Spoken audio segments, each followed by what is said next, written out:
The advice and opinions expressed by the host of Autism Live and her guests are meant solely as suggestion and should not be in any way construed as child-specific advice. The Center for Autism and Related Disorders advises working with a board-certified behavior analyst who has experience with autism before starting any intensive behavioral intervention. Any choices you make in determining your child's treatment are completely at your own discretion.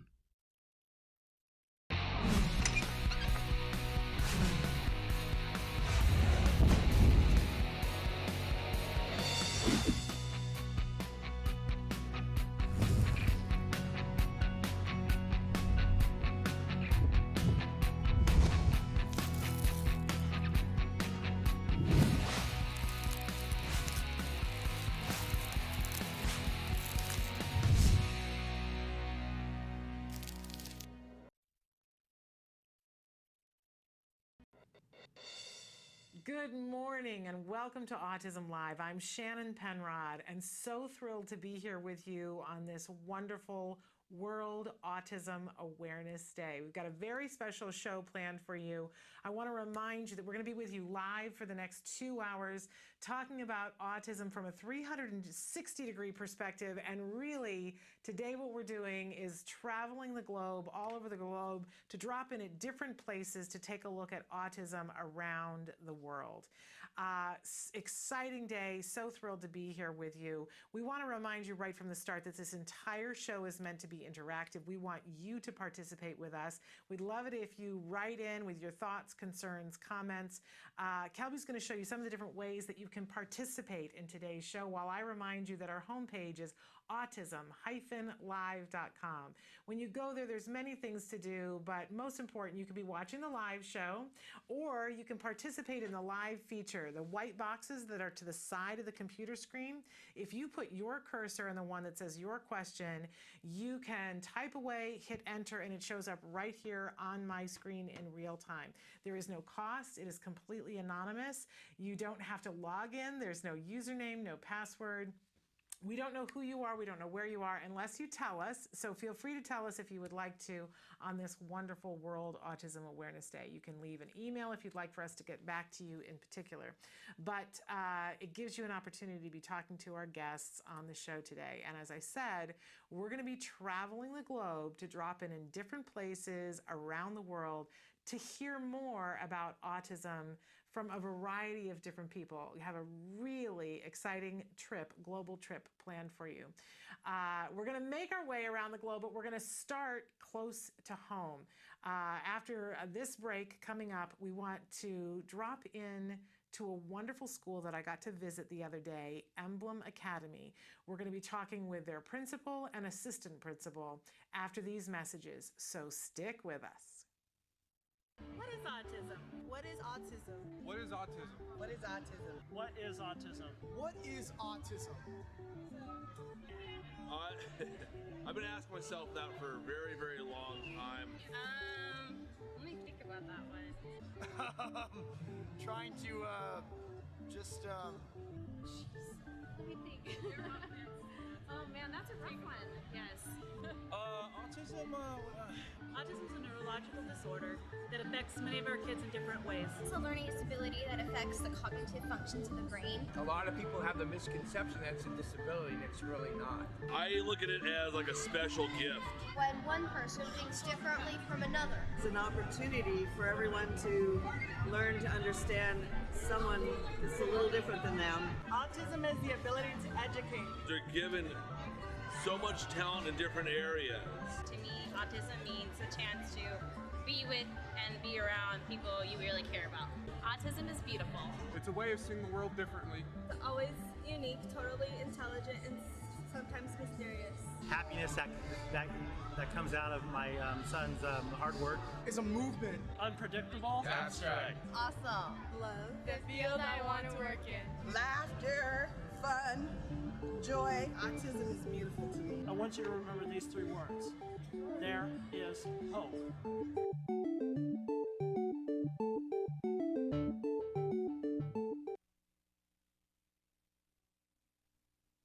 Welcome back to Autism Live on this very special occasion, World Autism Awareness Day.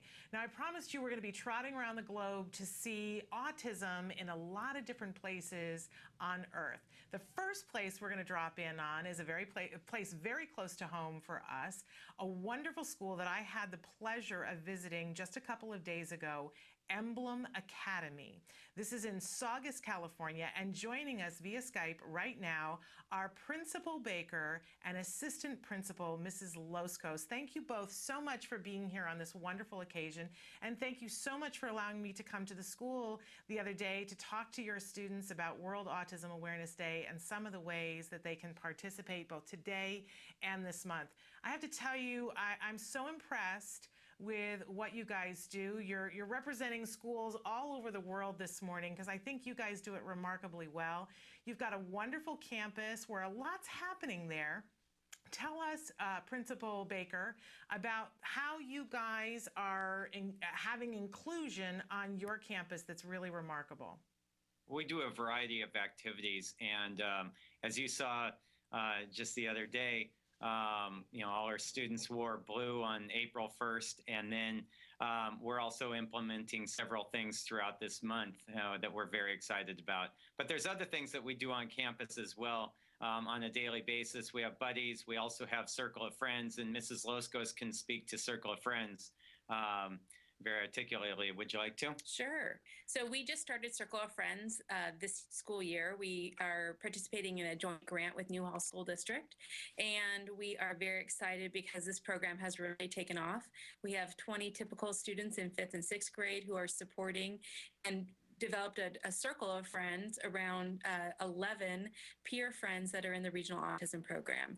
And we get together weekly. We've raised money for t-shirts, and we are really trying to develop relationships and social skills with typical kids and students with special needs at our campus.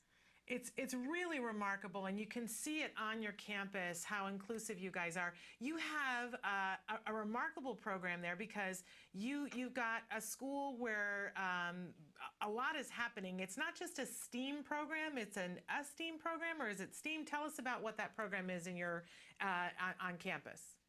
It's called ESTEAM, E-S-T-E-E-M. We really have a STEM focus, that's science, technology, engineering, and math. But we put a twist to it to include ethics and entrepreneurship. And truly remarkable, some of the things that your kids are doing. But also on the same campus, you have the Regional Autism Program. So tell us about what's happening in that program. So we are honored to be the site of 9 autism classes, which serve everyone in the Santa Clarita Valley. And so our regionalized program is a very intensive program that serves students with special needs that have a diagnosis of autism, but have pretty significant needs. And it includes a remarkable program with services for APE and speech and OT just built into the program. We have a great OT clinic here that students visit 3 times a week, and all of our service providers here are really fantastic at working with kids and trying to integrate them into the general ed setting as much as possible. Our kids participate in assemblies, recess and lunch, PE, some of the seminars, which are science-based type workshops that happen twice a week, and they have a lot of opportunities to integrate with the typical peers. Well, I think what you guys do is remarkable. I think that schools around the country could learn a lot about creating a program in which any individual on the autism spectrum can come in and find something that's remarkable for them. And I truly think the way that you include them in recess and other things with the students from the rest of the population is remarkable for both populations. I think that's a win-win all the way around. As a parent, I'm impressed. So what do you guys have planned for this wonderful month of April and for World Autism Awareness Day? We got a variety of things. First, we're doing a loose change event where students throughout the month can bring loose change, and those funds will go towards our program. The other thing that we are planning on doing is we're going to have a dine-out night where the families at Emblem Academy will go dine out at a certain restaurant here locally, and proceeds from the sales, a certain percent, will go to the program as well. We are also, the PTA has gotten very involved in making sure that we spread the word about autism awareness this month. So we are doing some activities on campus school-wide. One of the activities is going to be that each student is going to design a puzzle piece that will have a caring message about friendship and about getting along with their peers. And they'll be displayed prominently along the campus to make sure that everyone is really aware of this month and that they just extend a hand to each other. We also we have a team, and we're going to be making sure that this is really well known. We have a team participating in the Autism Speaks walk that is at the Rose Bowl on April 18th. It's called Saugus Warriors, and we currently have 34 members on our team. We've raised about $2,000. Our goal is to raise at least $5,000 for Autism Speaks. Well, wonderful. We'll be there at that event as well, so we'll be cheering you guys on. I just want to thank you guys, and I want to take a second to thank all of the wonderful students that I met on your campus the other day. What wonderful, wonderful kids they are. I saw how committed they are to recognizing that other kids who are different from them can still be wonderful friends, that differences are just another way of looking at things. They're setting a standard for the rest of the world for how we treat individuals with autism. I was really, truly impressed by what you're creating. Really glad to hear that. That's the E in our esteem for ethics. And that's one thing that we push on our morning broadcast every single day, to talk about how we can fill each other's buckets and get along with one another. And speaking of the broadcast, I wanted to add that as part of Autism Awareness Month, we are going to be going on the broadcast just about every other day and sharing an important piece of information or dispelling a myth about children with autism. And I think that will really give some great information to kids that maybe didn't want to ask those questions. So we're excited to be able to share that information as well. Well, I thank you guys for taking time out of your really busy day, but we applaud you for the work that you're doing. You're setting a standard, the world is watching, and we think that you're incredible. Thank you so much. Thank you very much. Thank you. Have a wonderful day. You too. You too. Bye-bye. Bye-bye. Bye. Truly remarkable. It sets a standard for all of our principals and assistant principals around the world about what can be achieved when people are willing to let our kids work together and be included. We congratulate Emblem Academy. Now stick with us. We're going to take a brief break, but we're going to be back trotting around the globe looking at autism all over Earth on this wonderful day. We'll be right back. It's every parent's desire for their child to have a great start in life. Yet there is a condition affecting more children's lives than pediatric cancer, diabetes, and AIDS combined. Autism strikes 1 in every 150 children. Today, 1 in 110 kids in the U.S. will be diagnosed with autism. That is a huge jump from 30 years ago when it was 1 in 30,000. Startling new report finds the number of children with autism is skyrocketing. The Centers for Disease Control estimates 1 in 68 children has a form of autism. Now that's a 30% increase in just 2 years.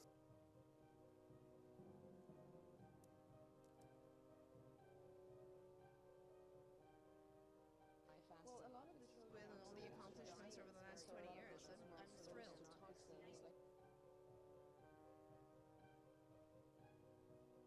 I think what kept me was the feeling that, you know, I would have a parent come to my office late at night at UCLA and just fall apart.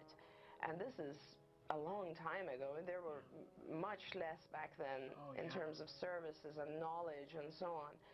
And I would just sit with the family and the parents and walk them through and try to take away some of their fears, you know. And at that point I realized, I think the thing that's actually most important to me is that process. I mean, thank God that I've been very, very lucky and blessed to have so many incredible clinicians join me along the way and just develop CARD in such an amazing, magnificent way.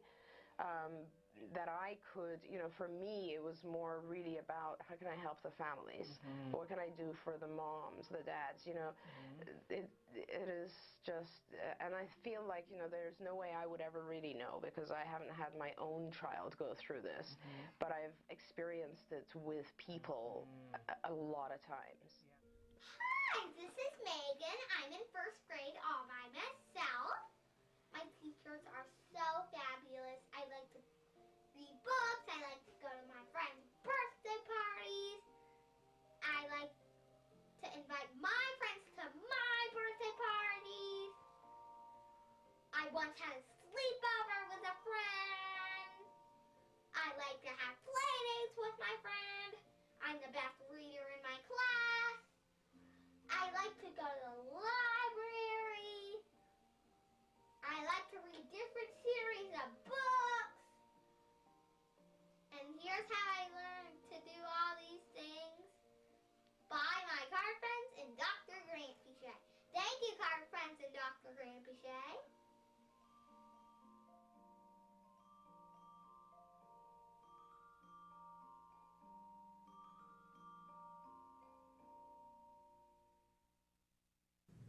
Welcome back to Autism Live on this wonderful World Autism Awareness Day.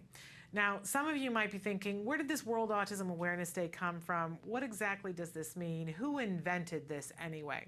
Want to give you a little bit of back history that World Autism Awareness Day is a resolution that was adopted by the United Nations.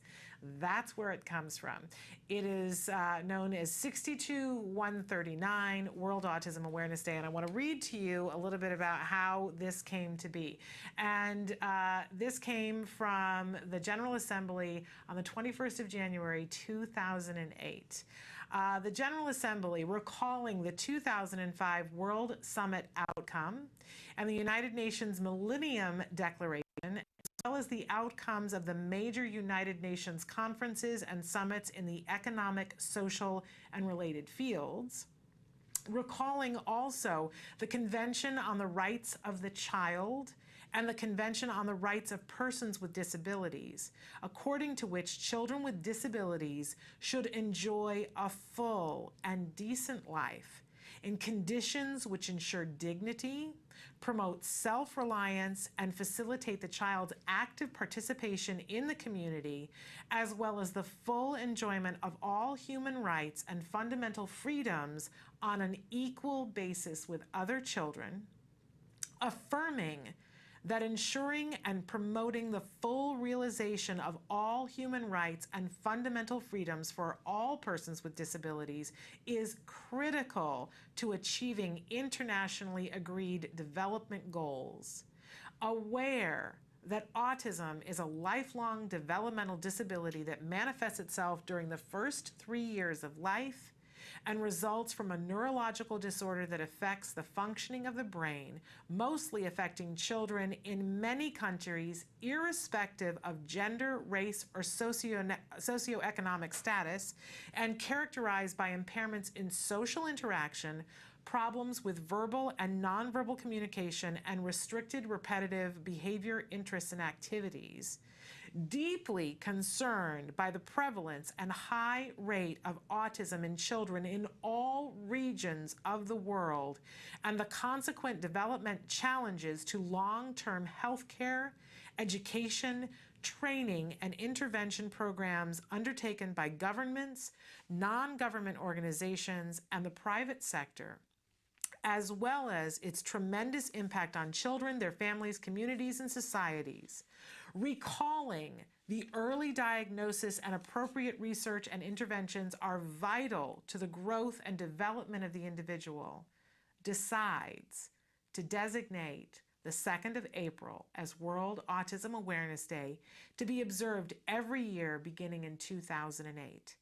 Invites all member states, relevant organizations of the United Nations system, and other international organizations, as well as civil society, including non-governmental organizations in the private sector, to observe World Autism Awareness Day in an appropriate manner in order to raise public awareness of autism. Encourages member states to take measures to raise awareness throughout society, including at the family level regarding children with autism. Requests the Secretary General to bring the present resolution to the attention of all member states and United Nations organizations. Again, from the United Nations. This was originally written on the 18th of December 2007, and it was adopted on the 21st of January 2008. And this, my friends, is why we have World Autism Awareness Day. It's a mouthful, but a beautiful, beautiful statement to help remind us all to be aware. Now, today here on Autism Live, as we commemorate World Autism Awareness Day, we hope that you're joining us in whichever way you choose to commemorate this day. For some of you, it is a celebration of the awareness and the amount of services that you have available and the progress that you have seen where you are.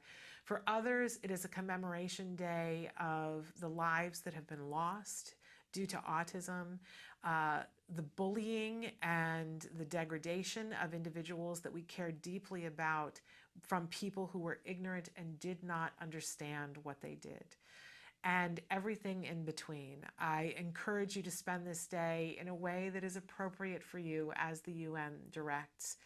We are going to be taking this time to journey around the world, to drop in at several places to see what autism is like all over this wonderful earth of ours. We're going to take a break right now, and when we come back, we're going to journey to South Africa to talk with an autism mom who saw a need and decided to fill it and is making a difference in the face of autism in Africa. So stick with us. We'll be right back after these messages.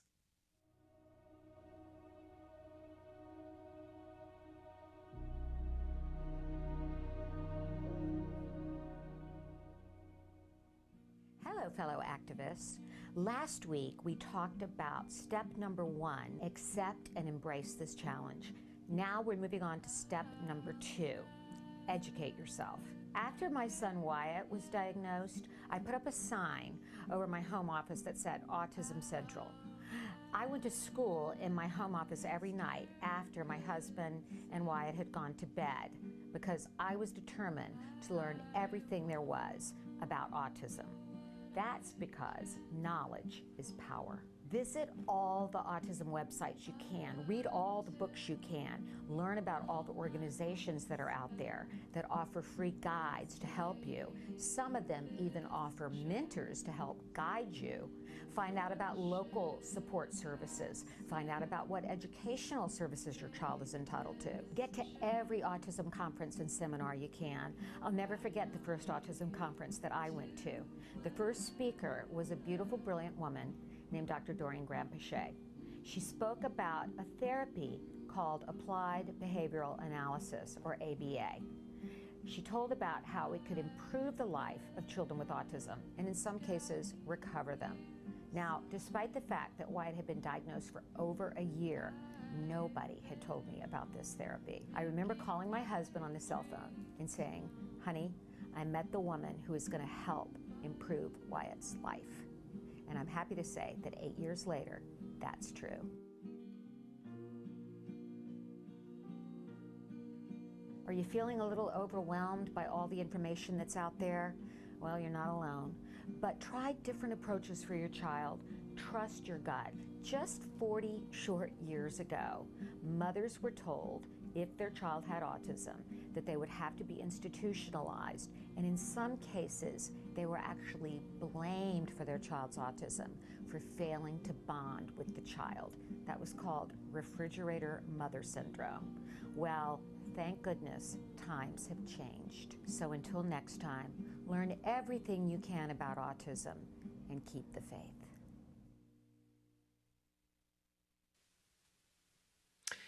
Welcome, welcome back to Autism Live on this wonderful and exciting day, World Autism Awareness Day. As we think of autism in our world, it's important for us to drop into different places and see what's happening there. Next up, I have one of the most wonderful, inspirational women on the face of the earth. She is joining us from South Africa. We have Ilana, and I'm going to hope I don't slaughter her name, Ilana Gershlowitz is joining us via Skype, and she is going to tell us all about the Star Academy in South Africa and the difference that they're making on the ground there. So first of all, Ilana, thank you so much for being with us today. Shannon, thank you so much for having me. It's so nice to be speaking to you. We're so thrilled. Now, we understand that here it's early morning for us, but there it's early evening for you. So thank you for being willing to be with us with the time change. So excited that we're able to speak to you because a lot is happening in South Africa. And I've got to say, give credit where credit is due. It's happening there because of you and because of your family and the difference that you're making. Now, it started out, it was just one Star Academy. And when I said to you, now, how many locations do you have? My mind was blown. So tell us, how many different places is Star Academy making a difference in South Africa? And then we'll talk about Africa in general. So currently we have 6 locations around South Africa, but I want to say that we are able to make this difference only because of your Dr. Doreen and your amazing CAR team that have had such a huge impact on the South African children, and your work has reached as far as Africa because we are also servicing children in Zimbabwe, Ghana, Mauritius, and we get sadly, we receive many requests around South Africa and Africa for services. Well, I know that it breaks your heart because you want to be able to help as many individuals as you can, but you guys are making such a difference. Ilana, I'm going to ask you to push back just a little bit or tilt your camera because we're there we go. No, tilt it the other way. There we go. Now I can see more of you. And I know you guys are busy and at work there, but I wondered if you could talk to us a little bit about why you personally are on this mission. So my son, David, was diagnosed with autism at the age of 20 months. He's 12 years old today. And when he was 20 months and we received the autism diagnosis, I'm sure a lot of your parents have been through a similar story. We were told that he would never go to school, never toilet train, goodbye and good luck is the attitude. The developmental specialist gave him her diagnosis in 2 seconds and ushered me out of her office looking at her watch to let me know that the next patient was waiting. I was pregnant with my second child at the time I received the diagnosis, and we asked her if we had to worry about our second child, and she just shrugged her shoulders and she said, I don't know, you can go for genetic testing, but don't bother to do OT speech therapy. I honestly don't think much will become of him, and yes, he probably won't speak. And this is how she let us out of her office.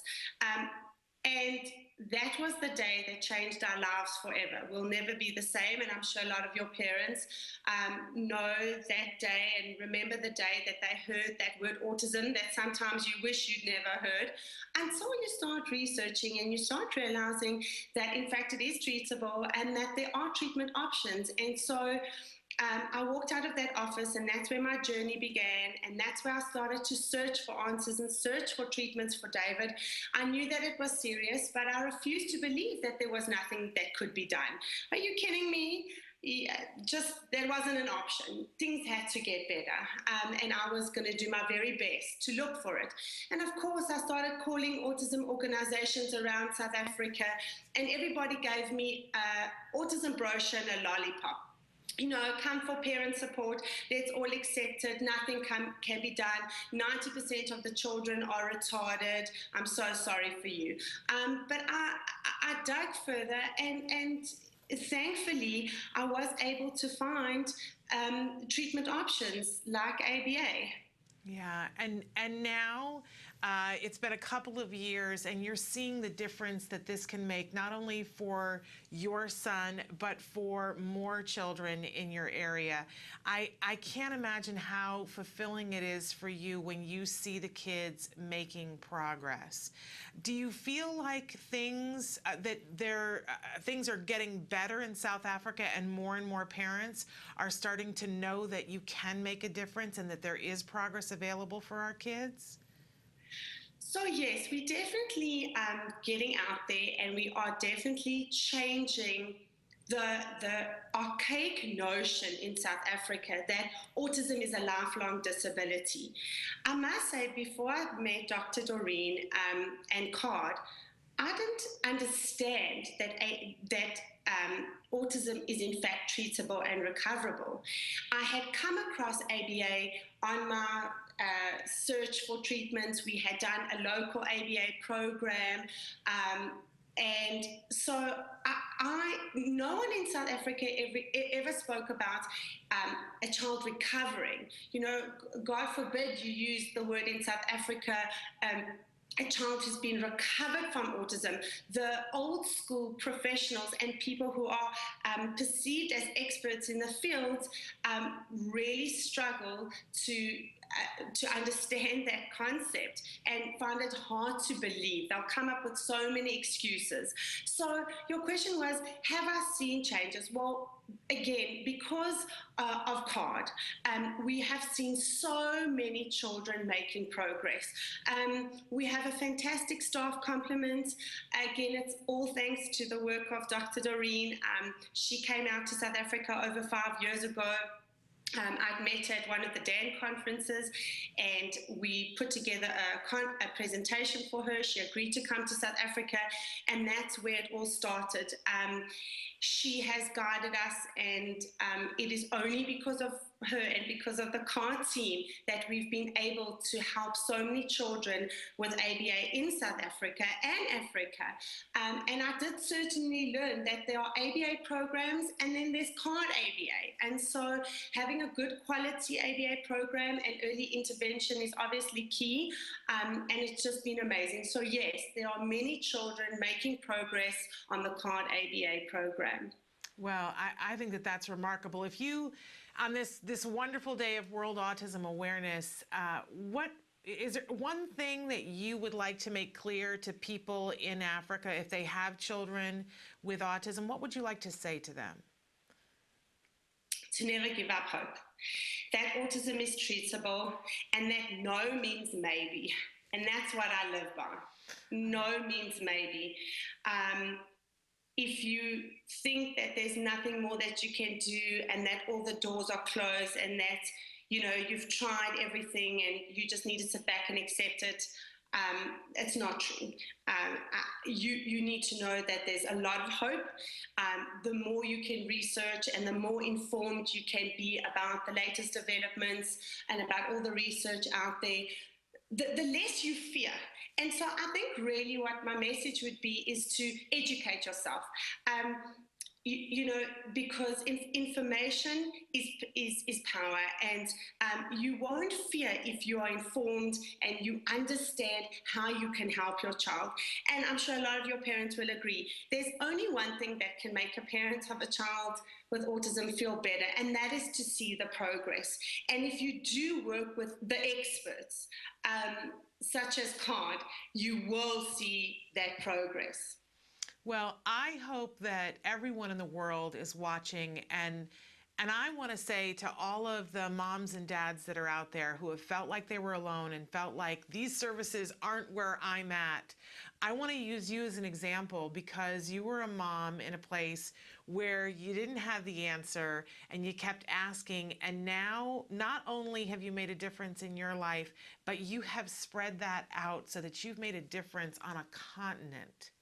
And that, my friend, is so inspirational. I literally have chills thinking about the difference that you have made both in South Africa and in Africa in just in the last 4 years. It's truly inspirational. And for anybody who's watching, I know we have moms that are in India who have said, I want this kind of thing to happen in India.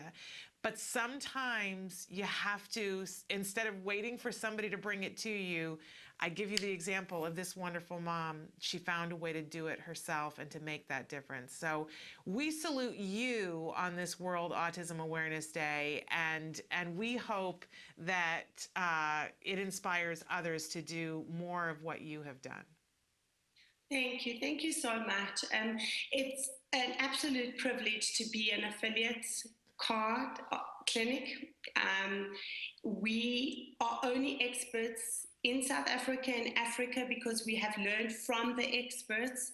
I want to add that in South Africa and around Africa, there is no government funding, there are no medical insurance grants.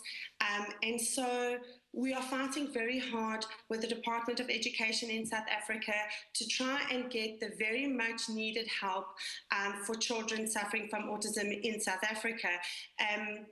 I want to share with you that on Friday, I met with a psychologist and a speech therapist from a clinic in South Africa called Tembisa Clinic, which is situated in a very underprivileged area. They let me know that their parents give up a loaf of bread to take that money for transport to bring their child into Tembisa Clinic to receive speech therapy services. This is the dedication of the underprivileged parents in South Africa that I'm hearing about, and these parents haven't yet had the opportunity to put their child in an ABA program. I mean, they don't have enough money for food. In South Africa, the government is very concerned about medical issues such as HIV and tuberculosis, that's TB. So very little funding is left for autism. And I'm very determined to make changes. I know that CARD has a skills online program for American families who are living in outlying areas or not near a CARD site. And in South Africa, in the underprivileged communities, skills would not be able to be a reality because they don't have access to the internet. So we're hoping to do an outreach project with Tembisa Clinic and to try and help those children. They let me know that they're diagnosing at least 6 children a week. So I know you and I discussed the statistics recently, and I asked you what the latest stats were from the CDC. And when people ask me in South Africa, you know, what are the stats coming out of South Africa? I don't feel that there's a recognized body in South Africa that are taking accurate statistics currently. I always quote your statistics in the CDC. But as an organization servicing children with autism, I sadly can report that we are receiving around just South Africa 12 to 15 new requests for services a week. And most of those parents we sadly cannot help because, again, in South Africa, ABA is privately funded. There is no medical insurance. There are no government grants. And so it's a very, very desperate situation. I want to share one more story with you. The psychologist from the Tembisa Clinic let me know that there was a 10-year-old child that came to the clinic, and the mother, who's currently been admitted to hospital, the mother has tried to kill him 3 times. How she does this is she gives him triple the dose of his Risperdal. And she asked me if I knew of any boarding facility. And so I had to let her know that I didn't. There are no boarding facilities or facilities to cater for the needs of such children, or a proper foster home that would take on such child. So I know that in America, autism is a crisis. In South Africa, even more so. Well, my breath is taken away. I'm so glad you shared this with us, because especially on this day where awareness is the watchword of the entire world, you've certainly opened our eyes and made us grateful for the things that we have here, and made us aware of the fact that we all need to be pitching in to make a difference for all of the kids around the world. Ilana, our time is almost up, but I'd like to take a moment to have you tell our viewers, if they're in Africa or South Africa, what's the best way to get a hold of the Star Academy, so that if they have the means and the ability to get services, that they can connect with you? So the best way to connect with us is to go onto our website. That's www.thestaracademy.co.za. Wonderful. And I know I'm going to be haunted by our conversation, so I'm going to ask you this now. If they don't have internet, it's not just if people wanted to donate old computers, would that help at all? Or do they actually need the wiring to get the internet there as well? Is the infrastructure there that if there was a computer that it would be helpful? So that's a very good question, and that's very kind of you to consider assisting. I don't think donating the computers would help because it's very expensive to use internet in South Africa, and these parents are living in areas where they don't have electricity, they hardly have running water. Also, I should mention that often these parents feel that the children are bewitched, so they take them to African healers. And I've heard of stories where they will chain them to the stove for the day or have the sibling look after the child. I don't know if we have the answers, and we can think about ways to help, but it would be amazing to do something. We at Star Academy work with the privileged South Africans who can afford our services, and we are just starting an outreach program with Tembisa Clinic, so we can always chat about what we can do, but it is extremely sad in South Africa. Okay. Well, we're going to put our minds to this, and hopefully together and with the help of all of our viewers, we're going to come up with some solutions to make progress, because that's what we always want is progress. I thank you so much for being on the earth and for being the person that you are and doing the work that you do. You truly are an inspiration. How will you guys be celebrating this day, this World Autism Awareness Day? So I feel very passionately about letting the public in South Africa understand what it means to live with a child with autism, and more passionately about creating an awareness that in fact it is treatable. So we're going to be having a media day on World Autism Day. We will be inviting the news channels and the newspapers and the magazines. So we've already started working on that. And there will be landmarks around South Africa that we will be lighting up blue, just like the rest of the world. Well, we so appreciate you, and we hope that individuals who are watching this in South Africa will reach out to you to get the good help that you guys are making sure happens. Thank you so much for Skyping with us today.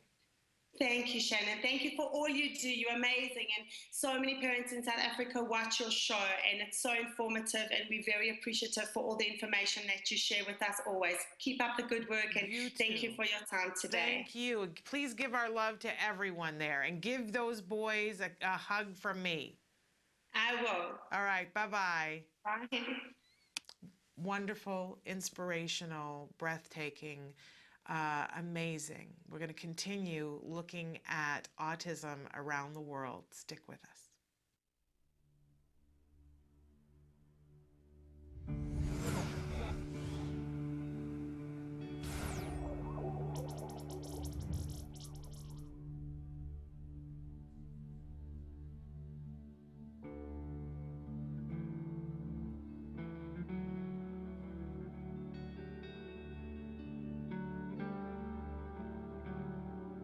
Our twins, Justin and Jessica, were premature babies, so we always were very conscientious of their development. But I think it was probably 15 months, Justin started getting really obsessive compulsive with opening and closing doors. And Justin started tantruming a lot too. Get out! I will! These would be major tantrums that were just completely debilitating to the family. Having to take them out of the house, put them in the car, drive around, just to calm them down. Yeah, I remember a breaking point and just thinking, you know what, we got to do something. This is not right. Once we were on the track to getting a diagnosis for autism, we started sharing that with our close friends and family. It just so happens that somebody from our older daughter's private school called us out of the blue. She introduced herself and she says, I know that recovery is possible. Those words so early in our journey were a guiding force for us. As we got more educated in knowing what is effective therapies for kids with autism, we realized quality ABA is vital to that progress. That's where we decided that CARD was the right provider for us and for our son. Justin responded very well to therapy. The behaviors were tracked, and we saw that what was being instituted was working. Justin, what are you doing? I'm cawing. You are coloring. Good for you. There was real progress, and it was progress that was tangible. I just remember when he made a sentence. He said a sentence. We were just happy about it, going, no way, I can't believe you just did that. What's the date? The 18th. 18th of what month? December. Oh, what year is it? 2007. Oh, okay. So how old are you today then? 5. The therapies that CARD did for Justin didn't just impact his daily living skills, but it was a positive impact on our entire family. I'm Justin. I am in 4th grade. I like playing video games sometimes. My dream to build a teleporter machine. Like sometimes if like we're on an airplane and it's like really long, you guys just say, oh, hurry up with that teleporter machine, we're waiting on you. And I just started Friday Night Lights. This is our 3rd game of the season, and it's pretty fun. You have to be fast. We attribute so much of Justin's recovery to CARD. Their goal was the same as our goal. We wanted Justin recovered. June 12, 2008 is a day that I celebrate every year because that is the day that Justin was deemed recovered from autism. And Dr. Doreen Grandpichet met with us, looked at him and just said, he's brilliant. You need to keep his mind stimulated because he's very smart and he has no residual traits of autism.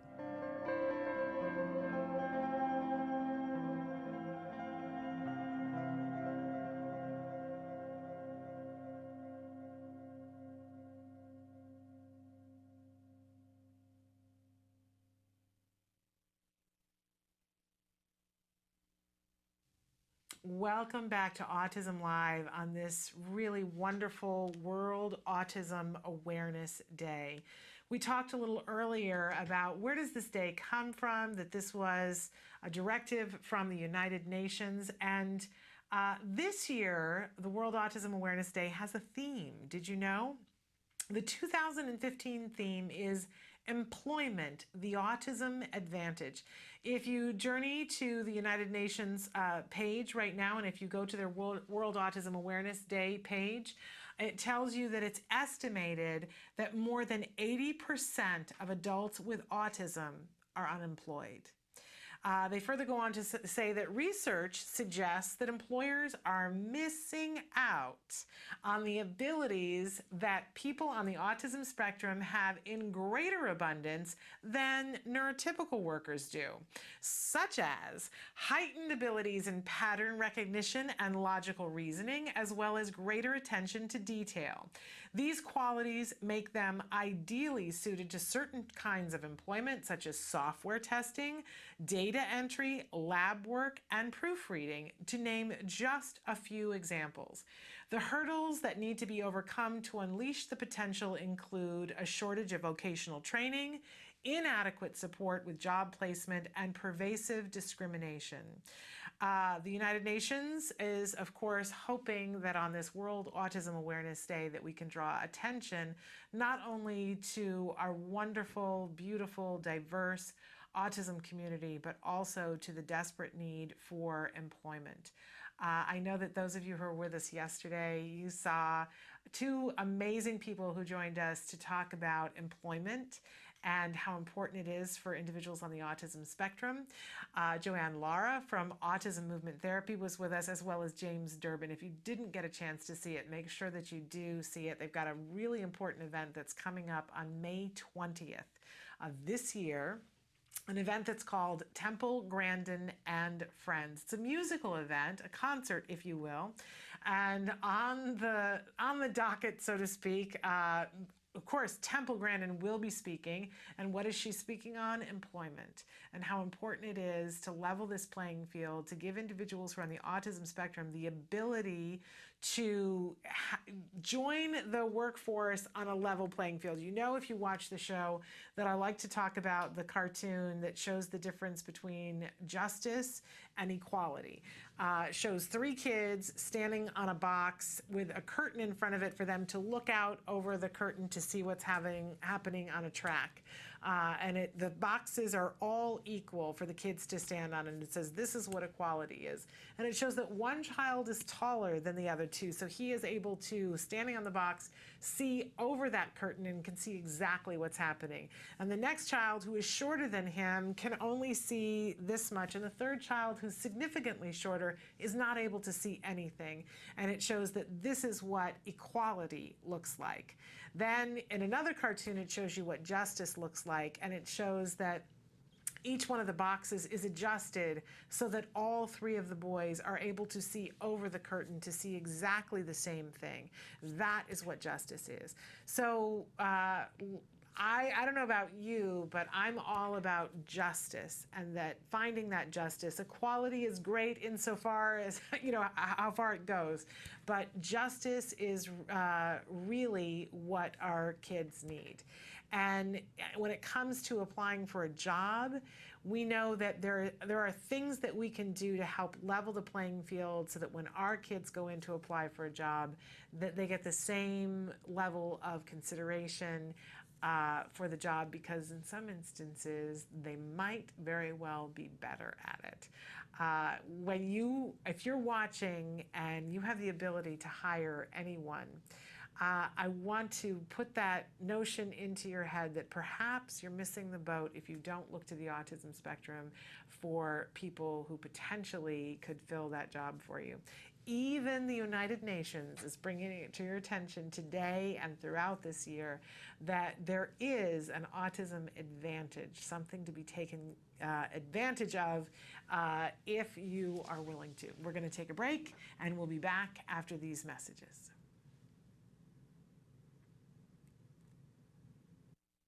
What is autism? What is autism? What is autism? What is autism? What is autism? What is autism? I've been asking myself that for a very, very long time. Let me think about that one. Trying to just Jeez. Let me think. Oh man, that's a rough one. Yes. Autism. Autism is a neurological disorder that affects many of our kids in different ways. It's a learning disability that affects the cognitive functions of the brain. A lot of people have the misconception that it's a disability, and it's really not. I look at it as like a special gift. When one person thinks differently from another. It's an opportunity for everyone to learn to understand someone that's a little different than them. Autism is the ability to educate. They're given so much talent in different areas. To me, autism means a chance to be with and be around people you really care about. Autism is beautiful. It's a way of seeing the world differently. It's always unique, totally intelligent, and sometimes mysterious. Happiness that comes out of my son's hard work. It's a movement. Unpredictable. That's right. Awesome. Love. The field I want to work in. Laughter, fun, joy. Autism is beautiful to me. I want you to remember these three words. There is hope.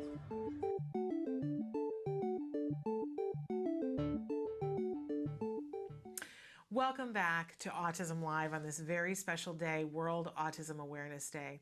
This is a time in the show where we typically take you to see a family, and we're going to do that again today. This is the A word.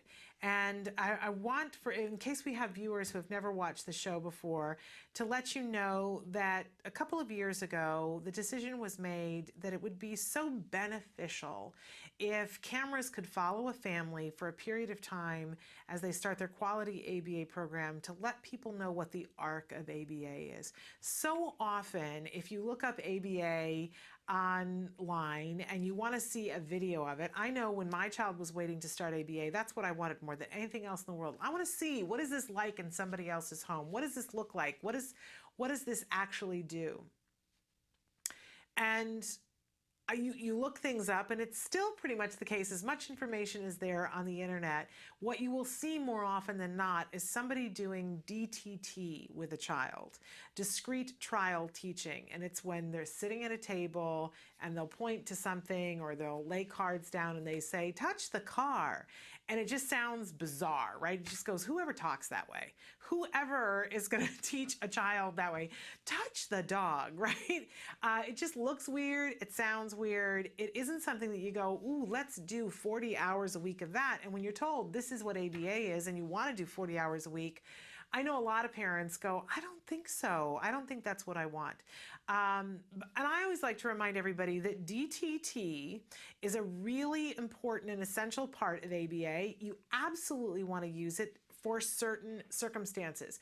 It's a great teaching tool. It does something very specific. It takes a slice of learning and removes it from everything else. And the reason why they talk in that sort of weird way is because they don't want to put too much inflection in, because they're solely teaching one very contained element. If we're trying to teach that this is a dog, then I want to say, touch the dog. And I kind of don't want to sound, you know, too normal, because what we're drawing attention to is that this is a dog, right? But if all we ever did was that, we'd have a bunch of robots walking around who didn't sound, you know, it would be weird.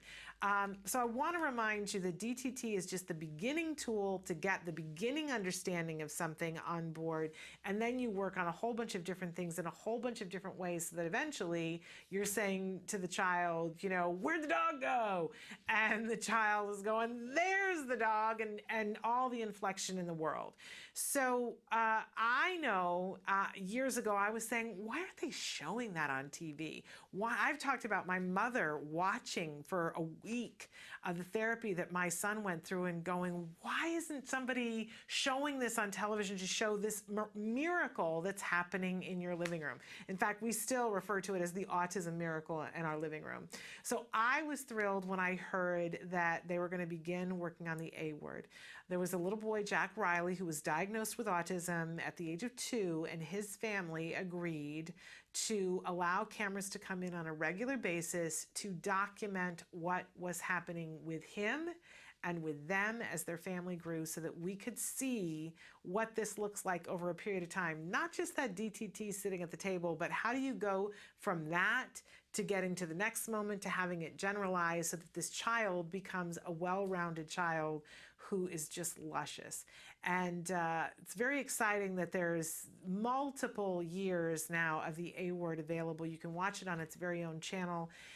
You can skip ahead, you can go back, you can see something on a tape on one of the editions of the A word and go, wait a minute, I remember when they started to teach that, what did it look like? And you can go back in time and go, there it was.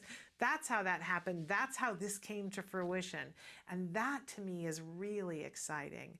I said the first time I watched it, I said, oh my goodness, this is like reading a book that you read a while ago that you really enjoyed, but the whole time you were reading it, you were so worried about what's going to happen, what's going to happen, what's going to happen, that you almost couldn't enjoy it fully the first time until you knew that everybody made it safely to the end and everybody was okay. And now you want to go back and read the whole book again because you know that everybody's going to make it okay to the end, and now you can enjoy it.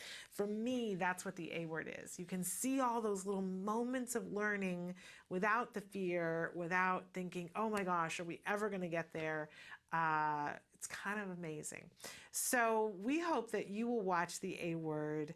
What better way to spend World Autism Awareness Day than taking a look at a little boy who's making a tremendous amount of progress.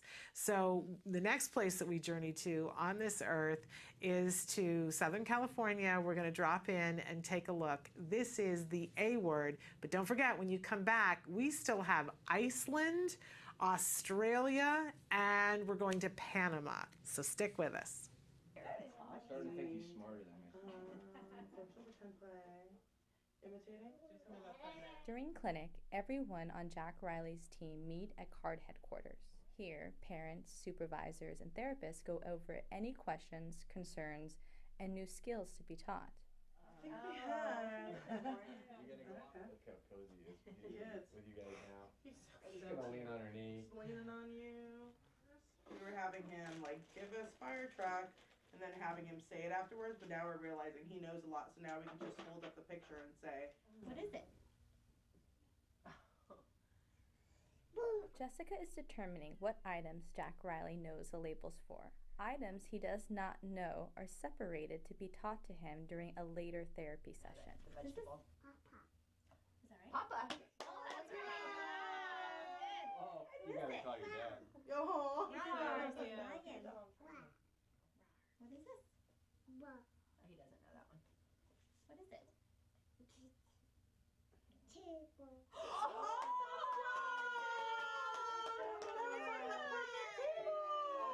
I get to let it go on that Oh. one.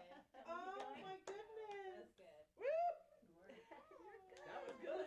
That was awesome. Okay, last one, okay? And then you can play. What is it? Close. You're just making stuff up now. Yay! You did such a good job. That table came out perfect. That was. And I couldn't find like a good table that looked like something Papa. he would Is this know, Papa? so I was pretty surprised. That- That's Papa. Oh, he said Papa too. That's He did that on Friday too. Awesome. He said you sang all. There's a couple pictures of him, right? Yeah. Yeah, he got it. Absolutely. Papa's gonna be happy. I have a question. Yes. So, of course, we're getting big heads thinking he's doing so well, he's getting such a big vocabulary. I know we're not supposed to compare him to other kids, but because you guys work with other kids with autism, what are, and I know this isn't an easy answer, but easiest answer you can come up with. Okay. What are his strengths and weaknesses? I would definitely say one of his biggest strengths is that he's able to learn and he learns very quickly. You know, I mean, he's at a good place right now where he's sort of like shooting up everything, you know what I mean? And Excited. yeah, and he's picking things up very quickly. You know, as far as what are his weaknesses, I think it's just the deficits that he has. It's just the delay in the language and the delay, you know what I mean? And it's all that stuff. But given that he is a fast learner, I think all that stuff is just coming out. He's getting more words, but really they're, for the most part, like other than the table and things like that, they're more approximations. Or are we just recognizing the consistency more often now? He's making a connection of words Okay. to an item or a person or something. Right. We can always work on the I see articulation. him. I see recognition in him. That's. You want hickory dickory dock? Say no. No. Okay. So you can see which one you want. That goes. You want trains? Trains? Do you want trains? Trains? Say trains. Okay. Here. Let's go play with the trains. We got these. What color is this? Red. Very good. You know your colors. What color is this? Try again. Yellow. Very good. Here he goes.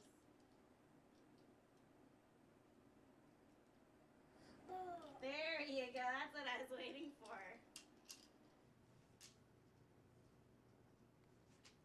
Sit up and do it though. Okay. Yeah. Do it like this. Choo-choo. What's up? Do it this way though. You gotta sit up though and do it. Hey bud. You gotta sit up and do it. You can't lie down or play. You can play still.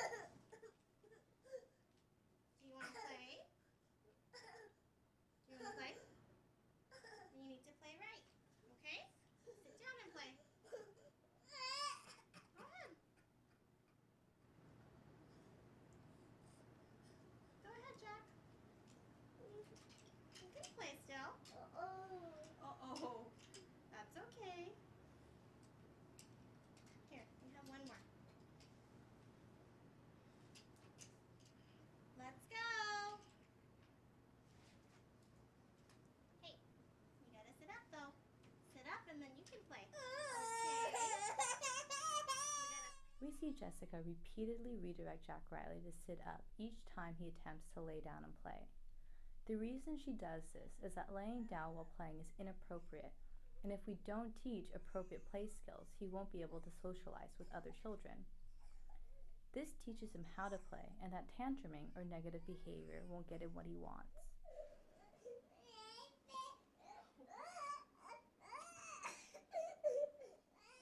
Sit down.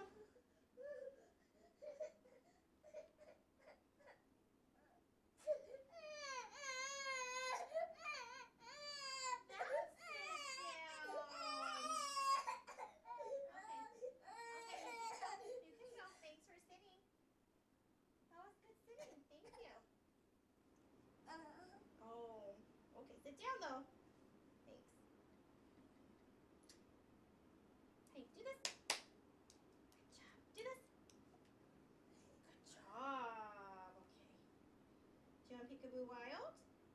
Want Peekaboo Wild? Or Peekaboo Barn? Which one do you want? Which one do you want? Here, you pick. Which one? Want Peekaboo Wild? Uh-oh. Oh, shoot. That's not it. Here.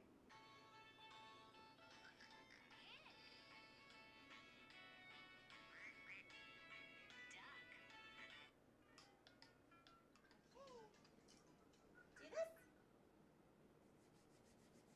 Good job. Do this. Yay! Good job. All the way though.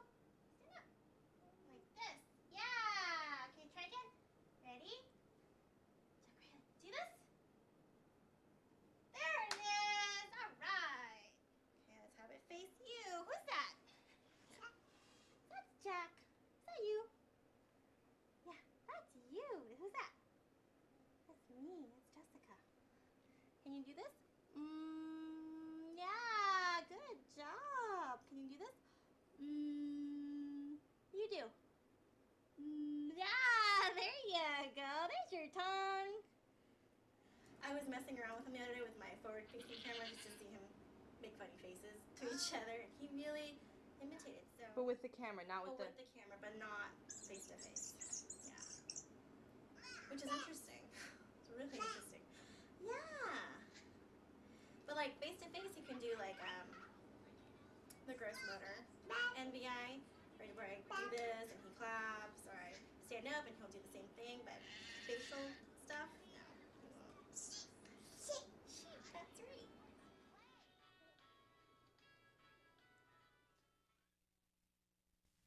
Welcome back to Autism Live. That was the A Word. You can watch this entire series on its own, on its very own YouTube channel, or you can watch it on our YouTube channel.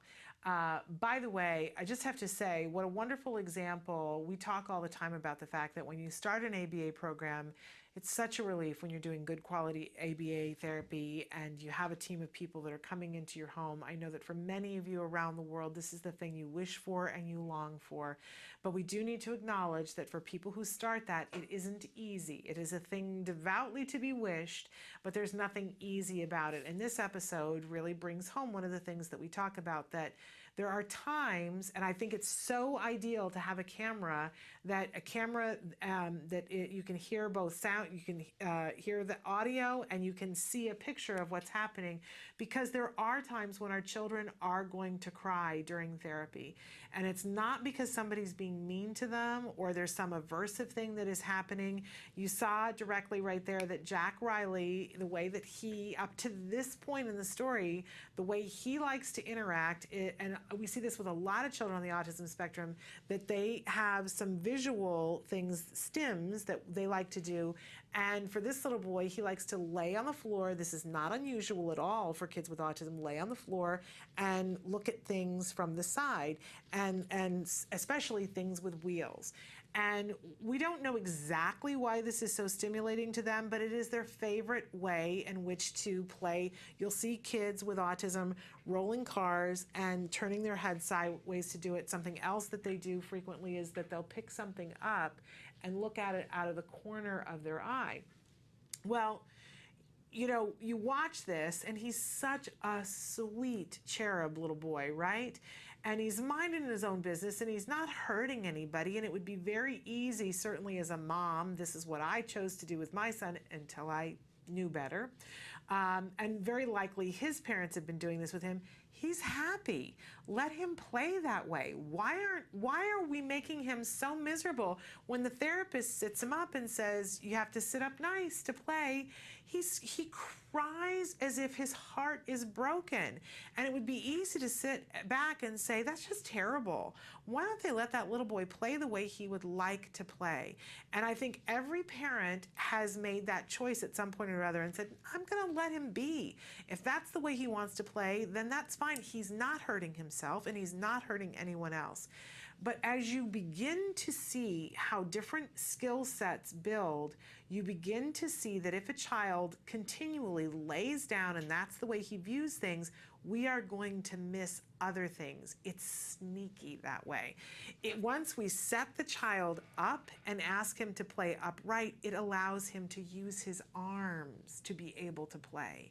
If we don't develop that skill and he lays down constantly, he only has one arm, and it's going to affect how he is able to do things, including work later on in his life, if we never develop this skill. But beyond that, we know that kids go through stages where they play next to other kids, and eventually they interact a little bit, and then they become interactive with kids, and that's the beginning of friendships. If Jack Riley and other children on the autism spectrum continue to lay down on the carpet, then they will not be available to make the eye contact with the friend. And I can tell you, as a parent, how devastating that is for those kids later on. I have been through the moment where my son had said, "Why won't they play with me?"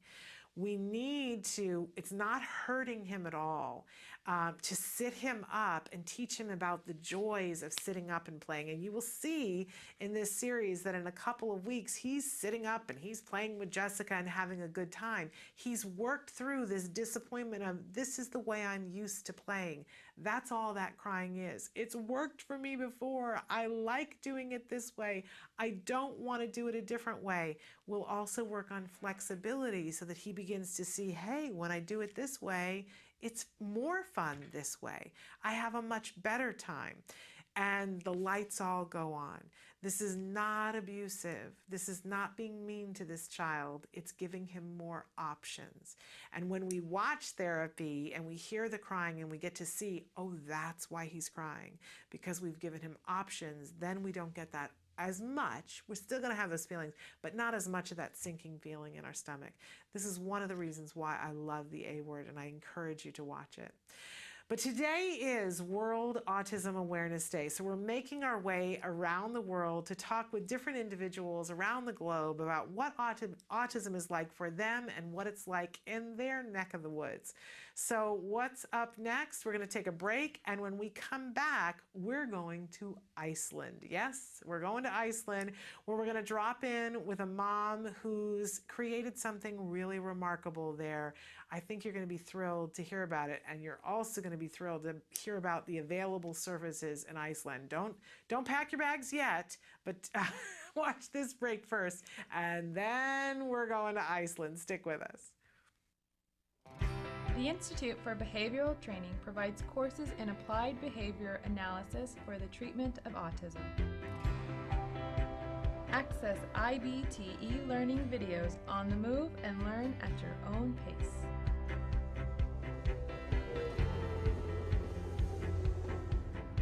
I'm going to talk a little bit about intensity. IBT e-learning makes any location your classroom on the go. So our objectives for today are to really learn what is autism and how is it diagnosed. Get professional guidance with IBT face-to-face training. IBT face-to-face training courses prepare you to effectively implement ABA-based interventions. Choose between small group and one-to-one instruction.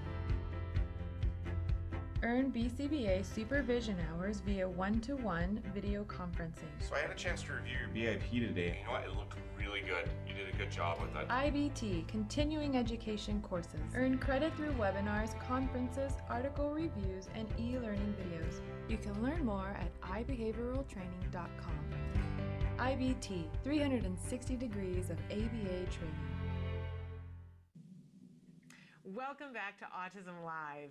On this very special day, World Autism Awareness Day, we are traveling around the globe, stopping in, checking in with individuals about how autism is in their part of the world. Very thrilled to welcome back to the show a fabulous guest with a very complicated name. She's coming to us from Iceland, so Raka, I know I said it wrong. Say it right for us. Tell us what your name is.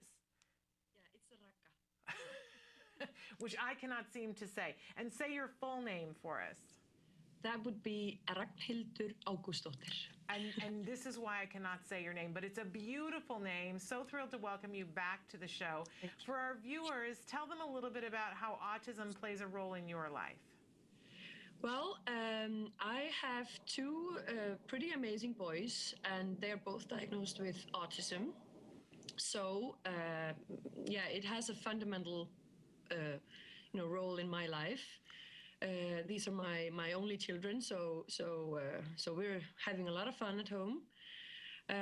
Yeah, and they are actually 8 and 5 at the moment. So the older one has already started school, and yeah, they're doing phenomenally well. And you're not originally from Iceland, but how long have you been living in Iceland now? Oh, I'm actually from Iceland, but I was living in Denmark for a while. That's what I was thinking of. Yes. So, but you're in Iceland and have been there for a little while now. And tell us a little bit about autism in Iceland. Well, the system in Iceland is actually fairly good. That's one of the largest reasons why we actually decided to move back with the boys from Denmark to Iceland, because we felt that we were able to get more support for them in Iceland. And the awareness is fairly good, and children that have been diagnosed can receive therapy by choice. So they can choose between ABA or teach, if I'm pronouncing it right. Yes. Yeah. So and this is especially during kindergarten. So if autism is diagnosed early on, it's a lot easier and a lot more that can be done. It gets a little bit more difficult once you get to the elementary school. So, but it's still fairly good, and I would say that we're very pleased to have moved back. And also, of course, the language. I mean, we speak Icelandic in Iceland, and that also was a big part in helping the boys communicate with others. So, yes. Is that a difficult language, or do you feel like it's a little bit easier? I would say that it's fairly difficult. Yeah. Okay. And so you mentioned that you get your choice between ABA and Teach, and then is it provided by the government for free, Yes. or is it through like an insurance arrangement? No, it's for free. So all the children that do get a diagnosis have a right to therapy by choice. Usually it's, well, it depends on the level of diagnosis, but usually it's full support if they have an autism diagnosis. So it's governmentally funded, and that really helps. It plays a big role. Go Iceland. That's pretty fabulous. And so you've been able to participate in a program with your boys. What did you decide to do with them?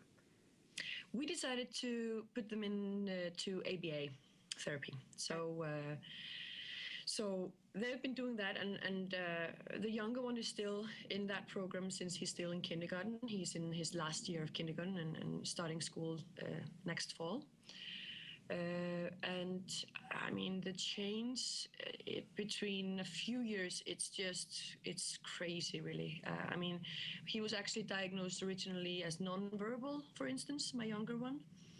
And now he's just communicating and doing really, really well, and playing with other kids, showing them what he's doing. You know, they're playing around. I mean, of course, he still has his challenges, but it's unbelievable what he's doing. And the older one, we only moved back to Iceland when he was 5, so he only got 1 year in kindergarten and with full ABA support. But still, this 1 year really, really helped. And he now is in the school system, and he actually has someone with him all day long.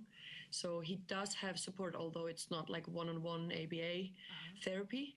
And that really makes a difference. And I mean, he's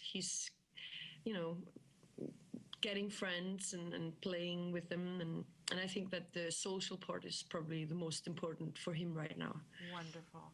And so you didn't have to fight for him to have an aide in the classroom. That was just something that was provided by the school?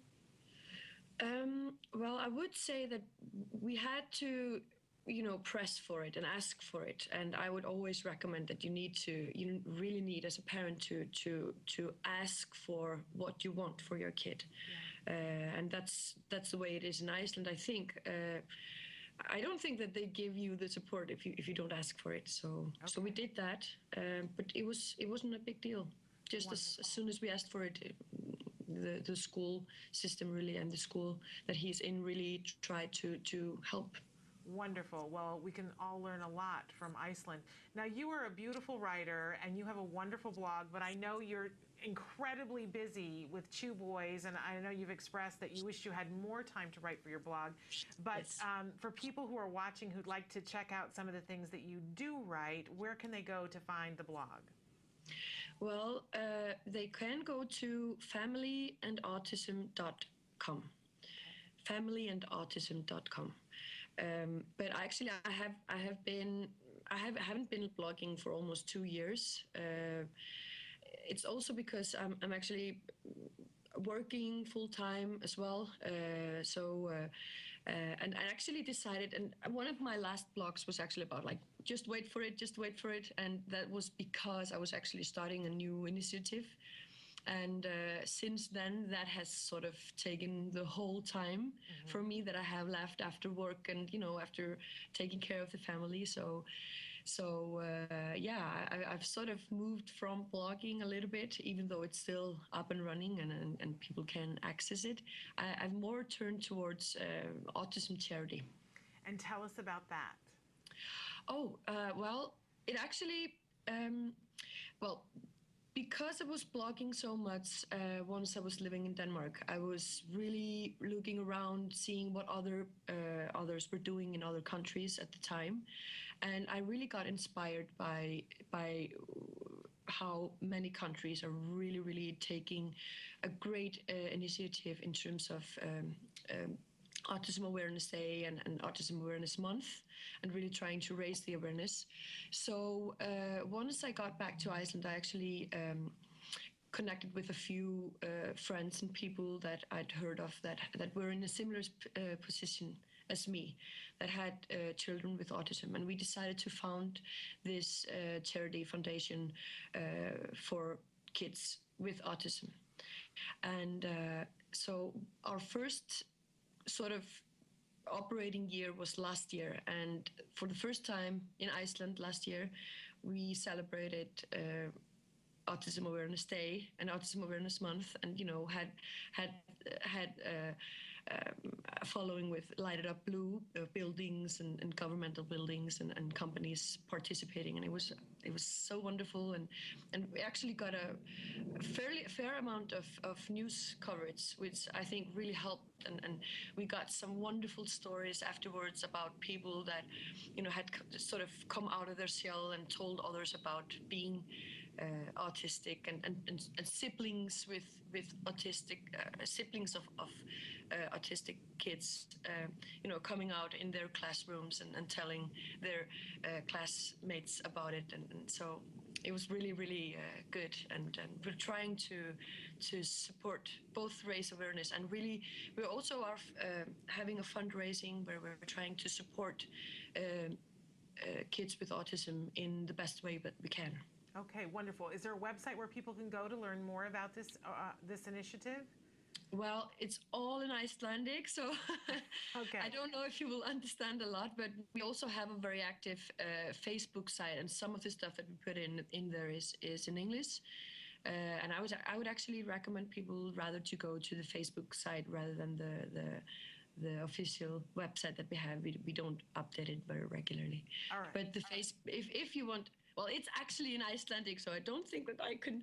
I should pronounce it. If you send it to us, we'll put it up on our Facebook to connect, so that they'll be able to find it. That'll be easier to do. And so, what are some of the big plans that you have for today, World Autism Awareness Day 2015 in Iceland?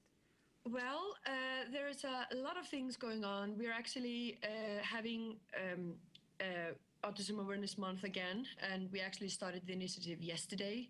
So there are a lot of companies again this year, and much more than last year, that are participating and lighting it up blue. And we're trying to really get the media to pay attention to it and try to spread the word. And we're actually, because of the Easters and everything, and people are not working in Iceland today, and there are no schools. So we decided that we are going to celebrate today a little bit more on the 10th. Okay. So then we're going to encourage, well, more or less everyone in Iceland, whether they're kids or adults, to go to work and school wearing blue and really try and celebrate this day. Wonderful. Well, we think that you're an inspiration. We'll definitely post the link to the Facebook page on our page. I hope you have a wonderful World Autism Awareness Day and a wonderful month, especially on the 10th. We love your blue. We're lighting it up blue here too. Thank you so much for being with us, and give our best to everybody in Iceland. Yes, you too. Thank you so much. Thank you so much. Have a wonderful day. Yeah, you too. Bye-bye. Bye. Truly inspirational mom. We'll have that link for you on our Facebook page. Stick with us because we've got more places around the world that we're going for World Autism Awareness Day after these messages. What is autism? What is autism? What is autism? What is autism? What is autism? What is autism? I've been asking myself that for a very, very long time. Let me think about that one. Trying to just Jeez. Let me think. Oh man, that's a big one. Yes. Autism. Autism is a neurological disorder that affects many of our kids in different ways. It's a learning disability that affects the cognitive functions of the brain. A lot of people have the misconception that it's a disability, and it's really not. I look at it as like a special gift. When one person thinks differently from another. It's an opportunity for everyone to learn to understand someone that's a little different than them. Autism is the ability to educate. They're given so much talent in different areas. To me, autism means a chance to be with and be around people you really care about. Autism is beautiful. It's a way of seeing the world differently. It's always unique, totally intelligent, and sometimes mysterious. Happiness that comes out of my son's hard work. It's a movement. Unpredictable. That's right. Awesome. Love. The field I want to work in. Laughter, fun, joy. Autism is beautiful to me. I want you to remember these 3 words. There is hope.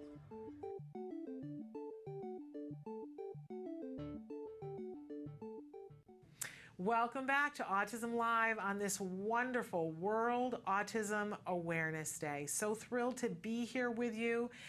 We're going around the globe and checking in to see autism in different parts around the globe. So where are we going to go next?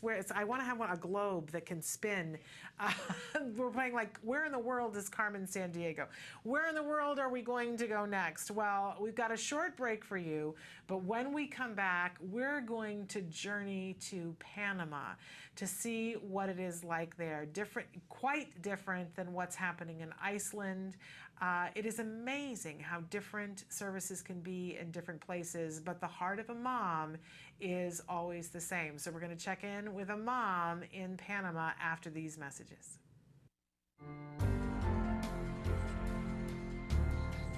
What do you think about ABA treatment? ABA is the one that's documented, but I think that's what I think is important with little kids, the intensity. If this kid's 2, 3, and 4 years old, he needs 20 or 30 hours a week of intensive early intervention, working one-to-one with an effective teacher. And an effective teacher knows kind of how just hard to push, because you got to stretch these kids. If you don't stretch them somewhere, they don't advance. You push on them too hard, they go into sensory shutdown. The worst thing you could do with an autistic 2-year-old is to do nothing with them and just let them sit there rocking. And when I was very young at 2 and a half, ABA type things were used on me, but it wasn't called ABA in that day. You know, my teacher would hold up a cup and she'd speak slowly. You gotta speak slowly to these kids because there's auditory processing problems. She'd say cup, and then I'd say cup, and the teacher would praise me. You know, that's very similar to ABA. You know, ABA in its original form is a little kids program. The whole idea is you're trying to get language jump-started. And I like the more flexible kinds of ABA. You got different levels of kids. I had ABA type stuff when I was young, but then after I pulled out of it, I didn't have to go through elaborate things of getting ready for school. I still have this habit now today. I lay my clothes out the night before that I'm going to wear, so when I'm sleepy I can just get them on. And then you have other individuals where they've got to do very structured, breaking down the task analysis. This is where after you get out of the little kids and you get them talking, they kind of diverge into different levels of functioning. And a type of ABA program that'd be suitable for a very severe kid would not be something you'd want to do with a mild Asperger kid, because you're going to bore them to death and make them hate school. Absolutely.